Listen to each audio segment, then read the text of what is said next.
विवेक एक बार फिर से अपने YouTube channel stock trading technique पर आपका हार्दिक स्वागत करता हूं। दोस्तों, आज निफ्टी ने एक अच्छा बड़ा बाउंस दिखाकर क्लोजिंग की। हम ऑल टाइम हाई पर तो क्लोज हो ही रहे हैं, लेकिन आज की इतनी बड़ी उम्मीद मूव की नहीं थी और इसी वजह से मैंने एक फ्यूचर्स के अंदर शॉर्ट पोजीशन बनाई हुई है। और पिछले सेशन में भी मैंने आपसे कहा था कि मैंने कॉल बाय करके फ्यूचर सेल किया था, उसमें मेरे लिमिटेड रिस्क था, अनलिमिटेड रिस्क के साथ मैंने कोई ट्रेड नहीं लिया था। लेकिन ये एक अनएक्सपेक्टेड मूव थी। मैंने ये कहा था कि हम गैप अप खुल सकते हैं तकरीबन 80 से 100 पॉइंट, लेकिन उस गैप अप को खुलने के बाद भी निफ्टी ने तकरीबन वहां से 125-150 पॉइंट की एक रैली दिखाई और अब हमने एक गैप बनाकर ओपनिंग की है। अगर आप यहां से देखें, 730 से लेके 790 का एक 60 पॉइंट्स का ये गैप है। जैसे यहां पर एक गैप बना था और इस गैप को निफ्टी ने फिल किया, ऐसे ही अब ये गैप बना है। निफ्टी इसको फिल करने के लिए एक बार कम से कम गिरावट दिखा सकती है। मैं ये तो नहीं कहूंगा कि गिरावट बहुत बड़ी हो सकती है, लेकिन एक बार 16,730 के आसपास इंडेक्स आ सकता है इस गैप को भरने के लिए। उसके बाद चाहे आगे की मूव दिखा दे, लेकिन उसके लिए एक गैप फिल करने के लिए ये इंडेक्स नीचे आ सकता है। मैं अपनी शॉर्ट पोजीशन को कंटिन्यू इसलिए कर रहा हूं क्योंकि मैं एक लिमिटेड रिस्क लेके मैक्सिमम रिवॉर्ड की स्ट्रेटजी के साथ ट्रेड कर रहा हूं और कॉल में मुझे बहुत अच्छा प्रॉफिट आ रहा है। हाँ, उससे ज्यादा लॉस फ्यूचर्स के अंदर है, लेकिन अगर मैं अपनी कॉल का प्रॉफिट लेके कॉल को ऊपर शिफ्ट कर दूं तो जहां हमने क्लोज दिया वहीं से मेरी प्रॉफिट की पॉसिबिलिटी बन जाती है। तो ये मेरी एक स्ट्रेटजी रहेगी जो मैंने पहले ही क्रिएट की हुई है। यहां से फर्दर लॉन्ग मैं एडवाइज नहीं करूंगा। मैं एडवाइज करूंगा कि अगर 16,700 या 450 के बीच में मिले तो वहां पर लॉन्ग पोजीशन बनाइएगा। अब बात करते हैं हम बैंक निफ्टी की। देखिए, बैंक निफ्टी की जैसी उम्मीद थी, जैसे ही बैंक निफ्टी ने 35,900 के ऊपर ट्रेडिंग शुरू की, सारा दिन हम 100-125 पॉइंट के ऊपर ही घूमते रहे। लेकिन आप देखिए, उसके बाद सेकंड हाफ में एक जबरदस्त बाइंग देखने को मिली और हमने काफी अच्छे बड़े बाउंस के साथ क्लोजिंग दिखाई है 36,500 की। मैं ये तो नहीं कहूंगा कि हम ऑल टाइम हाई पर आ गए हैं। ऑल टाइम हाई तो नहीं लगाया, लेकिन जहां से गिरावट शुरू हुई थी, आप ये देखिए 19 फरवरी के आसपास हमने तब भी 36,500 को टच किया था और उसके बाद हम 7-8 बार यहां से गिरावट दिखा चुके हैं। लेकिन जैसी क्लोजिंग मिली है, हाई वॉल्यूम्स के साथ क्लोजिंग मिली है, तो इसलिए लग रहा है कि हम शायद एक बार 3700 फिर से टच कर दें, 37,000 सॉरी। और वहां पर अगर हम ओवरबॉट होंगे तो एक बार शॉर्ट करने की सोचेंगे, लेकिन आरएसआई के अकॉर्डिंगली अभी ऊपर जाने की गुंजाइश बची हुई है और एक बाउंस की बुलिश क्रॉसओवर भी बनता दिख रहा है।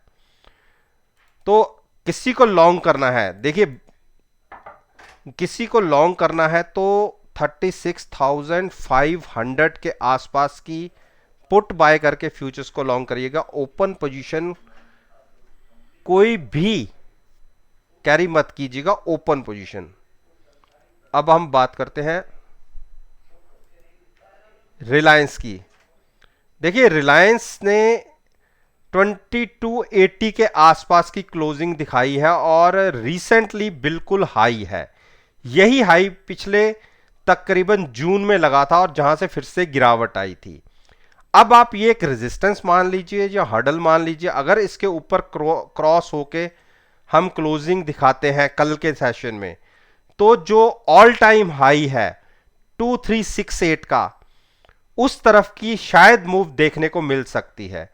और अगर ओवरबॉट जोन में जाएगा तो वहां मैं शॉर्ट पोजीशन लूंगा, अभी नहीं। अभी धीरे धीरे हम उस तरफ बढ़ रहे हैं। 72 की आरएसआई है, मेरे हिसाब से 2320 के आसपास हम ओवर बॉट हो जाएंगे, तो वहां से एक शॉर्ट पोजीशन सोचेंगे लेने की। एचडीएफसी बैंक, देखिए एचडीएफसी बैंक ने ऑल टाइम, सॉरी आज की ऑल टाइम हाई पे क्लोजिंग दिखाई आज के, तो इसके अंदर मैंने 15,065 के आसपास शॉर्ट पोजीशन अपने ग्रुप में ली है हैजिंग के साथ, कॉल बाय करके फ्यूचर सेल किया है। ये जो मूव थोड़ी सी 10-12 रुपए की दिखी, ये लास्ट में जाते जाते दिखी, जबकि सारा दिन स्टॉक 70 के नीचे ही ट्रेड करता रहा। अब जिसको नया ट्रेड लेना है, देखिए आरएसआई 71 72, हो सकता है कि मूव आपको 80 85 तक दिख जाए, तो मैं तो शॉर्ट पोजीशन कंटिन्यू करूंगा। जिसको लॉन्ग करनी हो, एक बार 1545 अब एक स्ट्रॉन्ग सपोर्ट है, लेकिन 1522 के आसपास मिले तो लॉन्ग कीजिए। इंडस बैंक में हमारी पोजीशन 985 के आसपास की है, और ये एक आज मूव मिल गई, क्लोजिंग अच्छी आई है। जिसको नया लेना है ट्रेड, वो 1000 की पुट बाय करके फ्यूचर्स को लॉन्ग में रह सकता है। एचडीएफसी ने भी एक अच्छी क्लोजिंग दिखाई है, और जबकि अकॉर्डिंग टू एमएसीडी हम बेयरिश साइड पर ट्रेड कर रहे हैं, लेकिन नजर रखिएगा 2710 के ऊपर अगर ये ब्रेक होता है तो अपनी लॉन्ग पोजीशन से एग्जिट हो जाएगा। बाकी किसी को नया ट्रेड लेना है, 2750 की पुट के साथ लॉन्ग में रह सकता है, जिसको नया ट्रेड लॉन्ग साइड पर लेना है। लेकिन मैं एडवाइस करूंगा एक बार 2700 और 2670 के बीच में मिले तो लॉन्ग कीजिए। कोटक महिंद्रा बैंक ने आज मूव दिखा दी, मैं कल के दिन में इसमें 1750 के आसपास एग्जिट कर लूंगा। आप सभी को पता है कि मेरे पास पोजीशन 1710 की है। 1750 के ऊपर क्रॉस अगर होगा तो 1768 एक हर्डल दिखेगी, तो इन दो प्राइसेस के बीच में मैं एग्जिट कर लूंगा और उसके बाद वेट करूंगा फिर से गिरावट का। मैं नई पोजीशन नीचे जाके लूंगा, ऊपर नहीं, क्योंकि ऊपर ये स्टॉक अटक जाता है, कोई बड़ी मूव दिखाता नहीं है।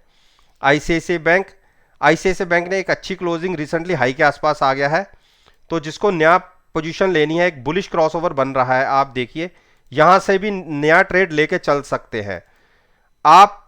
715 या 720 के आसपास की जो भी पुट होगी उसको बाय करके फ्यूचर्स को लॉन्ग कर सकते हैं। एक मूव 730 तक की देखने को मिल सकती है। एक्सिस बैंक ने देखिए 760 के टारगेट मेरे आज के दिन में पूरे कर दिए। आज की मूव 5% से भी ज्यादा की मूव रही, 790 तक के भी हाइज लगाए, और मैंने 760 के लिए अपनी पोजीशन बनाई हुई थी जो हमने 735 पर बाय की थी। आज हम इसमें से एग्जिट हुए 775 पर। अच्छा ट्रेड हमें प्रॉफिटेबल वाला दिखने को मिला, और अब देखते हैं आरएसआई के अंदर अभी गुंजाइश है अभी और जाने के ऊपर जाएगा तो 800 के आसपास मैं शॉर्ट करने की एक कोशिश करूंगा, कॉल बाय करके फ्यूचर सेल करने की एक स्ट्रेटजी क्रिएट करूंगा। एसबीआई, देखिए एसबीआई ने आज अच्छी क्लोजिंग दिखाई है, मेरे हिसाब से यहां से बाय करना बनता है। 425 के आसपास ट्रेडिंग मिले तो आप पुट बाय करके फ्यूचर्स को लॉन्ग कर सकते हैं। पहला टारगेट 433 होगा, 433 के ऊपर क्लोजिंग, एक बड़े रनअप की तैयारी होगी। तो दोस्तों ये मैंने निफ्टी इंडेक्स, बैंक निफ्टी और दोनों इंडेक्स के फाइनेंशियल सेक्टर्स के स्टॉक्स के ऊपर अपना ओपिनियन आपके साथ शेयर किया है, और मेरा ये मानना है कि अगर कल के सेशन में 31 अगस्त के सेशन को मेरी इस वीडियो के साथ एनालाइज करेंगे, यकीन मानिएगा आपको बहुत अच्छे प्रॉफिटेबल रिजल्ट्स देखने को मिलेंगे। वीडियो अच्छी लगे तो मेरे साथ मेरे चैनल पर जुड़िए, उसे सब्सक्राइब कीजिए और साथ में बेल आइकन का बटन प्रेस करना मत भूलिएगा ताकि नोटिफिकेशन टाइम से आप तक डिलीवर हो सके। इस बात के साथ मैं आपसे विदा लेता हूं और एक नई वीडियो के साथ फिर से आपके सामने आऊंगा। तब तक के लिए धन्यवाद।